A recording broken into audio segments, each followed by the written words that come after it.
우린 나이 들수록 이런 말을 자주 듣죠. 아, 그때 그렇게 할 걸 혹은 괜히 그렇게 했어. 참 신기해요. 여행을 가도 후회하고, 배우러 다녀도 후회하고, 집에서 쉰다고 해도 후회해요. 하지만 잘 생각해보면 선택 자체가 문제가 아니라 그 선택을 내 것으로 받아들이지 못하고 계속 미련을 남기는 마음이 문제 아닐까요? 은퇴 준비나 은퇴 후 삶에서도 이게 똑같이 적용돼요. 누구는 은퇴 후 세계 여행을 꿈꾸지만 다녀오면 돈 너무 썼어 하고 한숨을 쉬고, 누구는 배우러 다니겠다고 학원 등록했다가 괜히 돈 낭비했네라며 책장에 교재만 쌓아두기도 해요. 또 다른 사람은 집에서 느긋하게 쉬려고 했는데 막상 쉬다 보니 내가 이러려고 은퇴했나 하고 허무함에 빠져요. 이게 왜 그러냐면요. 선택은 나 스스로 했는데 내 마음이 그 선택을 책임지지 못하기 때문이에요. 그리고 그 책임을 안 지니까 무조건 후회라는 이름으로 덮어버리는 거죠. 은퇴 이후의 삶이 힘든 이유 중 하나가 바로 이겁니다. 시간이 많아질수록 선택할 자유도 늘어나는데 그만큼 후회할 기회도 많아진다는 것. 자, 이제 조금 더 현실적인 이야기로 들어가 볼까요? 예를 하나 들어볼게요. 첫 번째 사례는 62세의 박 선생님 이야기예요. 공무원으로 정년 퇴직하고 나서 이제야 내 인생을 산다 며 부인과 함께 한 달간 유럽 여행을 다녀왔어요. 그런데 여행 후 돌아오자마자 통장 잔고를 보고 깜짝 놀랐대요. 이 돈이면 몇 달을 더 편하게 살 수 있었는데 여행 사진을 보며 웃다가도 돈 계산이 머릿속을 떠나질 않아 우울해졌어요. 그때 부인이 한마디 했다고 해요. 당신이 선택한 여행이잖아. 우리 행복했잖아. 그 기억이 값어치 있는 거지. 그 말에 박 선생님은 마음을 고쳐 먹었대요. 후회가 문제인 게 아니라 내 선택의 가치를 나 스스로 깎아내리는 게 문제였다고요. 두 번째 사례는 59세의 김 여사님이세요. 평생 살림과 육아에 매달리다가 남편 퇴직 후 본인도 뭔가 배워보고 싶어서 문화센터 수업에 등록했어요. 그런데 막상 다녀보니 재미도 없고 사람들도 잘 안 맞았대요. 남편한테 내가 뭘 안다고 이런 데를 나갔나 몰라 하고 투덜댔대요. 그런데 남편이 그럼 안 다니면 되지. 한번 해보고 아니면 접는 것도 당신 선택 아니야? 라고 했대요. 그 말이 위로가 됐대요. 중요한 건 한번 도전해 봤다는 거, 스스로 시도해 보고 느꼈다는 거. 괜히 그걸 내가 잘못 선택했어 라고 자책하지 않기로 했다네요. 세 번째는 조금 다르게 65세의 최 씨 이야기예요. 이분은 은퇴하고 나서 계획도 없이 그냥 집에서 푹 쉬겠다고 했어요. 처음엔 너무 좋았대요. 아침마다 늦잠 자고 TV 보고 정원 손질하고. 그런데 한 달쯤 지나니까 너무 허무하더래요. 내가 뭐 하는 건가 싶더라고. 가족들한테도 짜증이 늘고 우울감이 심해지더래요. 그러다 동네 복지관 프로그램을 알게 돼서 요가도 배우고 노래도 배우러 다니기 시작했대요. 늦게나마 알았어요. 내가 집에만 있겠다고 선택한 것도 내 책임이고 나가보자고 한 것도 내 선택이더라고요. 이제는 어떤 선택을 해도 후회보다는 이게 내 삶의 한 조각이다 라고 생각하려고 해요. 이 세 가지 사례에서 공통점을 느끼셨나요? 바로 선택 자체는 문제가 아니었다는 거예요. 여행도 배움도 쉼도 다 좋아요. 다만 선택한 시간을 내 것으로 받아들이지 못하면 언제든 후회가 생기죠. 그래서 은퇴 준비를 할 때 전문가들이 자주 하는 말이 있어요.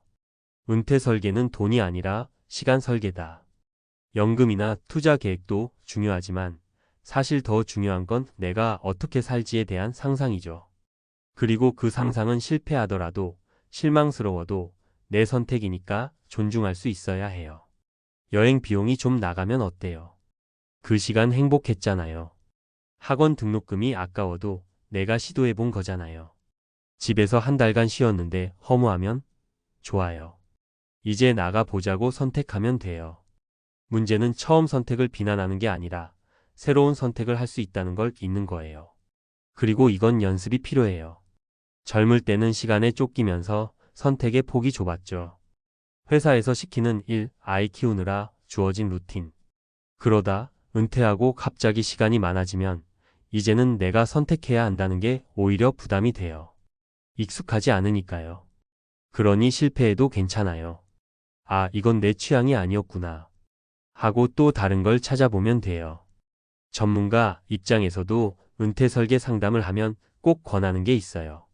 실험적 삶을 계획에 넣으라는 거예요.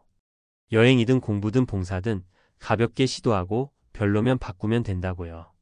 퇴직금의 일부를 실험 자금으로 잡아두는 분들도 있어요. 이건 아주 훌륭한 방법이에요. 또 한 가지 부부 사이도 마찬가지예요. 배우자와의 계획이 어긋났다고 싸울 게 아니라 우리 선택이 이런 결과를 가져왔네. 그럼 다음엔 어떻게 할까? 하고 이야기 나누는 게 필요해요. 후회를 서로에게 던지면 관계가 금방 틀어지거든요. 결국 은퇴 후 잘 산다는 건 후회 없는 선택이 아니라 후회를 내 것으로 받아들이는 연습이에요. 내 선택이었음을 인정하고 후회가 밀려와도 좋아. 이번엔 이렇게 해볼까? 하는 유연함이 필요해요. 마지막으로 한 가지 더. 나이가 들어 선택의 무게가 더 커 보일 수 있어요. 이 나이에 실패하면 어쩌나. 근데 사실 은퇴 후의 실패는 치명적이지 않은 경우가 훨씬 많아요. 이번 학원은 재미없었어. 이 여행지는 별로였어. 집에만 있으니 답답해. 이건 교정이 가능한 실패예요. 문제는 실패가 아니라 멈춰버리는 거죠. 그러니 이렇게 한번 정리해보고 싶어요. 여행도 배움도 쉼도 다 삶의 일부분이에요. 중요한 건 후회하지 않는 게 아니라 후회를 두려워하지 않는 거예요. 내 선택을 존중해주기. 그리고 잘 안 맞으면 다른 걸 선택해보기. 은퇴 후의 시간은 내 시간이에요. 그 시간을 내 것으로 만들 수 있는 사람만이 진짜 은퇴 잘한 사람이 아닐까요? 방금 이야기에서는 후회하지 않기 위해서는 내 선택을 내 것으로 받아들이는 연습이 필요하다는 점을 강조했어요. 이번에는 한 단계 더 나아가서 실제로 은퇴 준비와 은퇴 후 생활에서 후회를 줄이기 위해 구체적으로 어떻게 준비하고 실천할 수 있는지 전문가의 시각에서 풀어보겠습니다. 실용적인 팁, 주의할 점, 그리고 현실적인 사례도 더 곁들여 볼게요. 먼저 은퇴 준비에서 흔히 빠지는 함정이 있어요. 바로 돈만 준비하면 된다는 생각이에요. 물론 돈은 중요하죠. 하지만 은퇴 상담을 해보면 돈이 아무리 넉넉해도 불행한 사람, 돈이 적어도 굉장히 만족스럽게 사는 사람을 모두 만나요. 핵심은 돈 자체가 아니라 돈을 어떻게 쓸 계획인가에 달려 있어요. 제가 자주 권하는 첫 번째 팁은 목적 있는 소비 계획을 세우는 거예요. 예를 들어 여행을 좋아한다면 은퇴 자금의 10%는 여행용으로 확정하겠다는 식으로 아예 구체적으로 분리해 두세요. 이렇게 하면 여행 갔다가 돈 쓰고 나서 아까웠어, 후회되라고 괴로워하지 않아요. 여행 자금은 미래의 행복을 위해 쓰기로 이미 허락해둔 돈이니까요. 실제로 상담했던 한 부부가 있어요. 남편은 안전지향이라 돈을 쓰는 걸 싫어했고 아내는 우리 이제 좀 즐기자는 쪽이었어요. 둘이 맨날 싸웠죠. 그래서 조언해드린 게 당신들 퇴직금 중 15%는 즐김 계좌라고 이름 붙이세요. 그건 여행이든 맛집이든 마음대로 써도 되는 돈이에요. 이걸 하고 나서 싸움이 줄었대요. 남편도 심리적으로 허락된 지출이라고 생각하니까 후회가 덜해졌다고 하더라고요. 두 번째 팁은 실험적 삶을 계획에 넣는 거예요. 은퇴 전에는 시간도 한정적이고 실패하면 부담이 크죠. 그런데 은퇴 후엔 시간 여유가 있어요. 오히려 이제 실패해도 된다는 생각으로 접근하면 좋아요.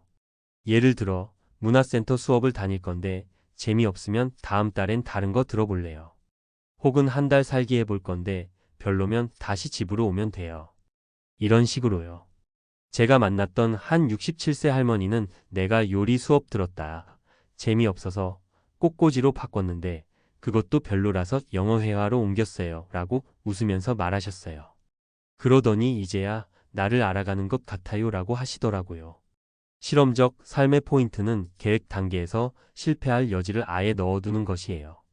이걸 해두면 실패했을 때 후회가 아니라 좋아, 이건 내 취향이 아니구나라고 정리할 수 있어요. 세 번째는 사회적 관계 설계입니다. 이 부분을 놓치면 은퇴 후 큰 후회가 옵니다. 사람들이 흔히 나 혼자 잘 놀면 되지라고 생각하는데 막상 혼자 있으면 외로움이 크게 다가와요. 여기서 주의할 건 꼭 친구가 많을 필요는 없다는 거예요. 핵심은 의미 있는 관계를 유지하는 거예요. 배우자와 대화 시간 늘리기, 가족과 갈등 줄이는 계획 세우기, 동호회나 모임 탐색하기. 저는 상담할 때 은퇴 후 첫 6개월 동안은 매주 한 명과 밥을 먹거나 차를 마셔라는 숙제를 내주기도 해요. 한 64세 남성분이 이걸 실천하다가 예전 직장 동료랑 다시 연락이 닿았어요. 둘이 주 1회 등산 모임까지 만들었다더라고요.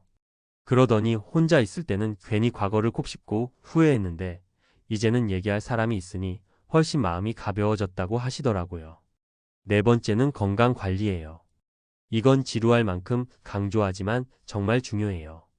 건강 문제는 선택의 폭을 확 줄여버리거든요. 돈도 시간도 마음도 다 앗아갑니다. 특히 은퇴 후에는 규칙이 사라지면서 건강 습관이 무너지기 쉬워요. 그래서 전문가들이 권하는 게 하루 최소 30분 움직임을 생활화하라는 거예요. 아침마다 산책, 동네 마트까지 걸어가기, 유튜브 운동 영상 따라하기. 이런 게 별거 아닌 것 같아도 삶의 질이 달라져요. 실제로 서울의 한 71세 할아버지가 퇴직하고 나서 매일 1시간 산책을 5년째 하고 있는데 약값도 줄었고 기분도 좋아졌다고 하세요. 돈보다 값진 자산이죠. 마지막으로 중요한 건 자기 합리화가 아니라 자기 이해예요. 후회 안 하려면 그냥 내가 한 선택을 무조건 정당화해야 한다는 오해가 있어요. 아니에요. 전문가로서 말씀드리면 진짜 필요한 건 내 선택을 돌아보고 왜 이걸 선택했나? 앞으로는 어떻게 할까? 를 솔직하게 살펴보는 거예요. 그래야 같은 후회를 줄일 수 있어요. 이건 저도 실제 상담에서 많이 다루는 부분이에요. 예를 들어 여행 갔다가 돈이 너무 나갔다고 후회하시는 분에게 좋아요. 그럼 다음 여행 예산은 얼마로 잡을까요? 어떤 방식으로 계획해 볼까요? 라고 물어요. 무조건 좋았으니까 됐다. 가 아니라 다음 선택을 더 나답게 만들 기회를 주는 거죠. 그러니 정리하면 은퇴 후 후회를 줄이는 가장 실용적인 전략은 쓰임을 미리 구체적으로 계획하는 돈 관리, 실패를 허용하는 실험적 삶, 의미 있는 사회적 관계 설계, 일상적인 건강 관리 습관, 선택을 이해하고 발전시키는 자기 반성. 이 5가지를 삶의 설계서에 담아보세요. 그리고 잊지 마세요. 후회 없는 인생이란 건 없어요. 다만 후회를 무서워하지 않고 내 것으로 받아들이는 연습을 하면 훨씬 풍요롭고 만족스러운 은퇴 생활을 만들 수 있습니다. 이게 바로 전문가가 권하는 진짜 후회 줄이기 전략이에요. 여러분도 은퇴 후의 시간을 스스로 선택한 내 시간으로 값지고 당당하게 만들어 가셨으면 좋겠습니다.